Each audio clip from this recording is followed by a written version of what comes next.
জগৎগুরু শিল প্রভুপাদ কি জয়। তো আমরা গত ক্লাসে দেখেছিলাম, দুটো ক্লাসে ভাগবতম ঘরে রাখলে কি হয় বা ঘরে না রাখলে কি হয়, এবং ভাগবতম যদি আমি দান করি কি হয়, কাকে দান করতে হয়, এই নিয়ে আলোচনা করেছিলাম। আজকে আমরা আলোচনা করব, সাধুরা বলে ভাগবতম পড়ো, ভাগবতম শ্রবণ করো। কেন ভাগবতম শ্রবণ করতে হবে, ভাগবতম কি, এবং ভাগবতম শ্রবণ করলে কি হয়, ভাগবতম আসলে কি, সেই দুটো শ্লোক নিয়ে আজকে আমরা একটু দেখব। হরে কৃষ্ণ। ভাগবতম পাঠ করলে কি হয় বলেছেন, নিত্যং ভাগবতম যস্থ পুরাণম পঠতে নর প্রত্যক্ষরম ভবেত্তস্য কপিলাদানজম ফলম। যে ব্যক্তি প্রতিদিন ভাগবতম মহাপুরাণ পাঠ করে, সে প্রতি অক্ষরের উচ্চারণের সাথে সাথে কপিলা গুদানের পুণ্য অর্জন করেন। তো যিনি ভাগবতম পাঠ করেন, প্রত্যেকটা শ্লোক বলার সাথে সাথে, প্রত্যেকটা শব্দ বলার সাথে সাথে কপিলা গুদানের ফল সে প্রাপ্ত হন। এবং ভাগবতম কেন পড়তে হবে, ভাগবতম আসলে কি, ভাগবতমের প্রথম স্কন্ধের 3য় অধ্যায়ের 43 নম্বর শ্লোকে বর্ণনা করেছেন যে কৃষ্ণ সাধর্ম পগতে ধর্ম জ্ঞান বিধি সহ কলো নষ্ট দৃশামেশ পুরাণ কহ ধনু নিদত। অর্থাৎ কৃষ্ণ যখন তার লীলা সংবরণ করে ধর্ম এবং তত্ত্বজ্ঞান সহ নিজ ধামে গমন করেন, ভগবান যখন আসেন ধর্মজ্ঞান বিধি সহ এগুলো সহ আসেন এবং চলে যান, যখন এগুলো সহ গমন করেন, ভগবান চলে যাবেন, তো মানুষের কি অবস্থা হবে, মানুষের ধর্ম থাকবে না, মানুষকে অমানুষ হয়ে থাকবেন।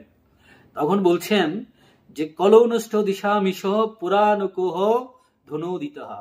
অর্থাৎ তখন সূর্যের মতো উজ্জ্বল এক পুরাণের উদিত হয়।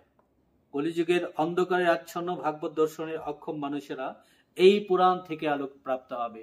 অর্থাৎ ভাগবতমের উদয় হয়, ভগবান ভাগবতমের মধ্যে, ভগবানের যে আলো ভাগবতমের মধ্যে গমন করেন, গমন করার ফলে ভাগবতম এবং ভগবানের মধ্যে কোনো পার্থক্য অ্যাকচুয়ালি থাকে না। তো সেটা আমরা কি করে বুঝবো ভাগবতম এবং ভগবানের মধ্যে পার্থক্য থাকে না, সেটা কি করে বুঝবো?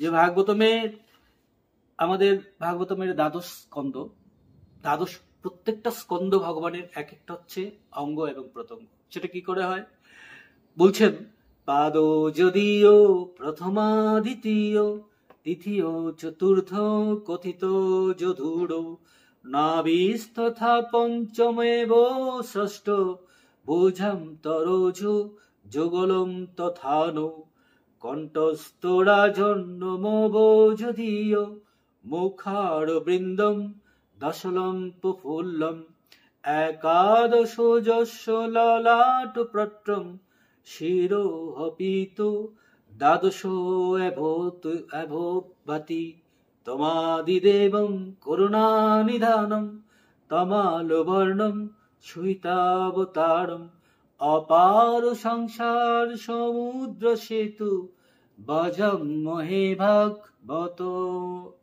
স্বরূপম। অর্থাৎ ভাগবতম হচ্ছে ভগবান এবং ভাগবতম থেকে অভিন্ন। পাদৌ যদিও প্রথমা দ্বিতীয়, তো ভগবানের প্রথম দুটো স্কন্ধ আমরা পাবো, প্রথম স্কন্ধ এবং দ্বিতীয় স্কন্ধ, সেটা হচ্ছে ভগবানের দুটো পা।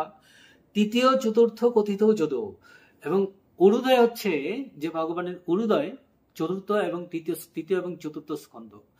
নাভি হচ্ছে পঞ্চম স্কন্ধ, ষষ্ঠ স্কন্ধ হচ্ছে বুক, এবং সপ্তম স্কন্ধ হচ্ছে ডান হাত, অষ্টম স্কন্ধ হাত দুটো হচ্ছে সপ্তম এবং অষ্টম স্কন্ধ। নবম স্কন্ধকে বলা হয় ভগবানের কণ্ঠ। দ্বাদশ কি বলছেন, দ্বাদশ স্কন্ধ হচ্ছে মুখারম বিন্দম, দশম স্কন্ধ হচ্ছে মুখবিন্দ মুখারম, দশম প্রফুল্লম। তারপর হচ্ছে একাদশ স্কন্ধ হচ্ছে ভগবানের কপল, এবং দ্বাদশ স্কন্ধ হচ্ছে ভগবানের মস্তক। তাই ভগবান এবং ভাগবতম অ্যাকচুয়ালি কোনো পার্থক্য নেই, দুটোই সমান। ভাগবতম আপনি যদি ঘরে রাখেন, সাক্ষাৎ ভগবানকেই ঘরে রাখবেন। তো সুতরাং ভাগবতম ঘরে রাখতে চাইলে